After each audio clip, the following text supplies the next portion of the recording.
주님께서 여러분과 함께 루카가 전한 거룩한 복음입니다.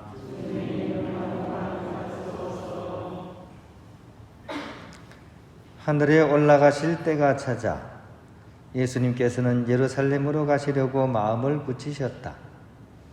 그래서 당신에 앞서 심부름꾼들을 보내셨다. 그들은 예수님을 모실 준비를 하려고 길을 떠나 사마리아인들의 한 마을로 들어갔다. 그러나 사마리아인들은 예수님을 맞아들이지 않았다. 그분께서 예루살렘으로 가시는 길이었기 때문이다. 야고보와 요한 제자가 그것을 보고 주님, 저희가 하늘에서 불을 불러내려 저들을 불살라 버리기를 원하십니까? 하고 물었다. 예수님께서는 돌아서서 그들을 꾸짖으셨다. 그리하여 그들은 다른 마을로 갔다. 그들이 길을 가는데 어떤 사람이 예수님께 어디로 가시든지 저는 스승님을 따르겠습니다 하고 말하였다. 그러자 예수님께서 그에게 말씀하셨다. 여우들도 굴이 있고 하늘의 새들도 보금자리가 있지만 사람의 아들은 머리를 기댈 곳조차 없다. 예수님께서는 다른 사람에게 나를 따라라 하고 이르셨다. 그러나 그는 주님, 먼저 집에 가서 아버지의 장사를 지내게 허락해 주십시오 하고 말하였다. 예수님께서는 그에게 죽은 이들의 장사는 죽은 이들이 지내도록 내버려 두고 너는 가서 하느님의 나라를 알려라 하고 말씀하셨다. 또 다른 사람이 주님, 저는 주님을 따르겠습니다. 그러나 먼저 가족들에게 작별 인사를 하게 허락해 주십시오 하고 말하였다. 예수님께서 그에게 이르셨다. 쟁기에 손을 대고 뒤를 돌아보는 자는 하느님 나라에 합당하지 않다. 주님의 말씀입니다. 평화를 빕니다. 어떤 신부님께서 본당 건축을 이렇게 맡게 돼가지고 굉장히 힘이 들었어요. 그러던 중에 동창 신부님이 그 문자가 이렇게 뽀로로 날아온 거죠. 그 이제 동창 신부님이 이 신부님한테 이렇게 얘기합니다. 베드로 신부, 나는 계급이 상사야. 앞으로 나를 이상사라고 불러줘. 이렇게 얘기를 했습니다. 무슨 말이지? 동기니까 잘 알잖아요. 쟤는 대위로 전역했는데 왜 자기를 상사라고 부르지? 그래서 답장을 보냈어요. 네가 왜 상사냐? 그러니까 답장이 또 날아왔어요. 응, 나는 상처 입은 사제라서 상사야. 이렇게 답장이 왔습니다. 좀 마음이 좀 짠하죠, 그죠? 얼마나 상처를 입었으면. 그래서 어떻게 위로를 해줄까 고민하다가 답장을 다시 보냈습니다. 그래, 너 상사해라. 그런데 나는 이 박하사야. 왜냐하면 나는 하찮은 사제거든.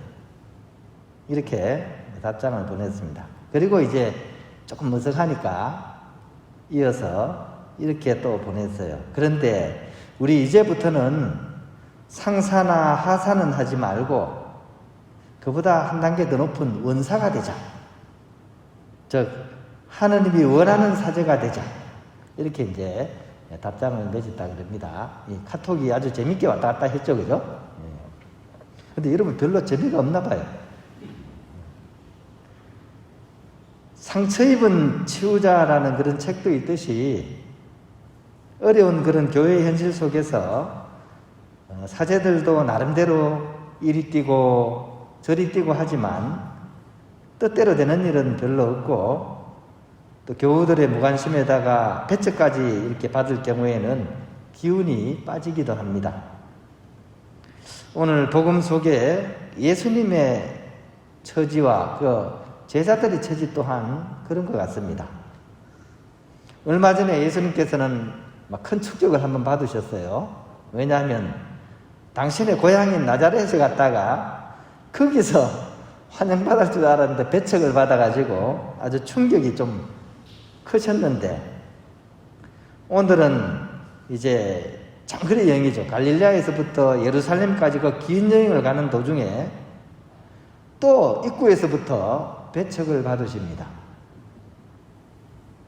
예수님께서 오늘 이 배척을 받는 이 사람들에 대해서 평소에 어떻게 했냐면 굉장히 잘해주셨거든요. 사마리아 사람들에 대해서 원래 유다인들은 쳐다보지도 않는데 예수님께서는 이 사마리아인들을 굉장히 잘 챙겨줬거든요. 굉장히 호의적으로 잘해줬는데도 불구하고 이 사람들은 그런 예수님을 나 몰라라 하면서 배척을 하는 거죠. 그러니까 그 섭섭함이 얼마나 컸던지 그 제자들이 안 해도 될 얘기까지 하는 거죠. 화가 많이 난 거죠. 막 저희들이 하느님께 얘기해서 불을 내려가지고 저런 못된 사람들을 불살라버리기를 원하십니까? 이렇게까지 심하게 얘기를 하는 그런 상황에 이르렀습니다. 오히려 예수님께서는 그 제자들을 꾸짖으시고 묵묵히 당신의 그런 구원 사업을 위한 여정을 멈추지 않고 뚜벅뚜벅 걸어가시는 그런 모습이 이어서 이렇게 전개가 됩니다. 예수님의 발자취를 따르는 그런 그리스도인들 또한 저마다의 그런 삶의 자리에서 복음살이를 실천해 보려고 노력하지만 칭찬은커녕 세상 물정 모르고 어리석다는 그런 평가를 받기도 하고, 특히 다른 무엇보다도 바로 자기 자신 안에서 큰 장애물을 발견하곤 합니다. 이른바 과거사가 바로 그것이죠. 회개해서 새롭게 한번 살아보겠다고 그렇게 결심을 하고 또 노력을 하지만 오랜 세월에 걸쳐서 몸과 마음의 습관이 되어서 고착이 되어버린 그 악습은 자꾸만 우리의 발길을 부여잡습니다. 오늘 복음에 나오는 아버지의 장례를 치르게 해달라는 어느 추종자의 요구가 바로 그것을 상징하고 있습니다. 그에게는 사실 그것이 너무나 인간적이고 또한 당연한 것인지도 모르겠습니다. 하지만 살아왔던 삶에 대한 집착은 결정적인 순간 예수님을 따르는 데 있어서 발목을 부여잡게 되고 그 결과 앞으로 나아가지 못하게 만듭니다. 까르페 디엠이 안 되는 거죠, 그죠? 까르페라는 것은 잡는다는 뜻이고 디엠은 날의 복수형이니까, 그죠? 우리에게 주어지는 하루하루의 날들을 놓치거나 허비하지 말고 꼭 잡으라, 이런 뜻입니다. 집착의 의미에서 잡는 것이 아니라 최대한 행복하게 기쁘게 잘 살아내라는 이런 뜻이겠죠. 그런데 바로 그것처럼 이 과거에 대한 그런 집착은 새롭게 다가온 이 날을 놓치게 만드는 그런 결과를 자아내게 됩니다. 결국 우리가 예수님을 따른다는 것은 결단이 꼭 필요하다고 하겠습니다. 크게 버리는 사람이 크게 얻는다는 얘기가 있죠. 용기를 내어서 지금 한 발을 씩씩하게 내딛는 그 사람, 바로 그 사람이 그리스도의 제자라고 불릴 자격이 있는지도 모르겠습니다. 그런데 아차, 몇 발자국을 못 걸어서 뒤쪽으로 고개를 돌리는 사람이 또 나옵니다. 오늘 복음의 표현을 보면 쟁기를 손에 대고 뒤를 돌아보는 사람이 바로 그 사람입니다. 이 사람은 왜 이럴까요?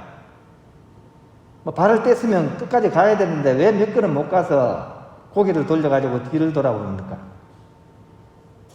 아마도 앞에 벌어질 그런 미래의 일에 자신이 없고 또 두려움에 쉽게 휩싸이기 때문일 것입니다. 이런 사람은 시선이 중요합니다. 앞서서 가시는 그런 예수님의 발자취에 자신의 온 마음을 두어야 합니다. 그리고 천리길도 한 걸음부터잖아요. 앞서가시는 그분의 발자국에 마음을 맞춰서 한 걸음 한 걸음 정성 들여서 걷다 보면 어느새 목적지에 다다르게 될 것입니다. 예수님을 따르는 사람들, 이게 옛다사잖아요, 그죠? 옛다사의 그런 여정으로 불리운 우리들입니다. 오늘 복음 속에 이렇게 등장했다가 이름도 없이 사라져버린 그런 이름 없는 두 제자가 아니라 우유곡절을 이렇게 거침에도 불구하고 결국 사도로서의 그런 여정을 이렇게 꿋꿋이 걸어갔던 그런 예수님의 제자들의 여정을 우리가 닮아갔으면 좋겠습니다. 아시시 성 프란치스코가 유언을 쓰고 나서 맨 마지막 부분에 형제들을 위한 그리고 예수님을 따르는 그리스도인들을 위한 그런 축복의 문구를 실어놨습니다. 오늘 복음을 이렇게 성찰을 하는데 또 오늘 복음을 이렇게 마침표를 찍는데 아주 이렇게 적절한 말씀 같아서 이 말씀을 들려드리겠습니다. 우리는 큰 것을 약속했고 우리에게는 더 큰 것이 약속되어 있습니다. 약속한 것을 지키고 약속된 것을 갈망합시다. 쾌락은 일시적이고 형벌은 끝이 없습니다. 고통은 짧고 영광은 영원합니다. 부르심을 받은 사람은 많지만 뽑힌 사람은 적습니다. 누구든지 저마다의 보상을 받을 것입니다.